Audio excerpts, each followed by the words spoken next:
நாங்க வந்து 6th ஸ்டாண்டர்ட்ல இருந்து ஃப்ரெண்ட்ஸ் 20 இயர்ஸ். அப்படியா? ரெண்டு பேருமே திருச்சி தான் நேட்டிவ், அம்மா வீடு. நான் மேரேஜ் பண்ணி காரைக்குடி போயிட்டேன், இவங்க மேரேஜ் பண்ணி சென்னை வந்துட்டாங்க. அதுக்கப்புறம் நாங்க ரெண்டு பேருமே ஒரே இடத்துக்கு வரனா அம்மா வீடு தான். இல்ல புரியல.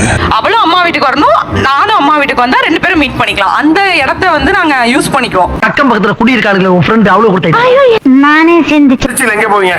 அதான் கேக்குறேன். ஃபுல்லா சுத்துவோம். Cappuccino sir. அதுக்கப்புறம் நம்ம அந்த பாதாம் மில்க் கடை இருக்கும், நம்ம சத்திரம் பேருல பாதாம் மில்க், ரோஸ் மில்க் 10 ரூபாய்க்கு கொடுப்பாங்க. என்ன சொன்னா என்ன சொல்லிட்டு இருக்க? பஸ் ஸ்டாண்ட்ல அந்த பாதாம் மில்க், அங்க பாதாம் மில்க், இளநீர் பாயாசம் கொடுப்பாங்க. நாக்குல டேஸ்ட் ஒட்டிக்கிச்சு, அதுல இருந்து கண்டினியூ பண்றேன்.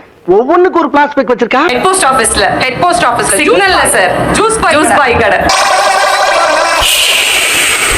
எல்லாத்தையும் முடிக்காம நாங்க வீட்டுக்கு போக மாட்டோம். காலைல ஒரு 9 o'clock எடுத்துட்டு வந்துருவோம். கிட்ஸ் அம்மா வீடுங்கறனால கொஞ்சம் சேஃப், அவங்களும் பாத்துக்குவாங்க, ஹஸ்பண்ட்ஸும் பாத்துக்குவாங்க.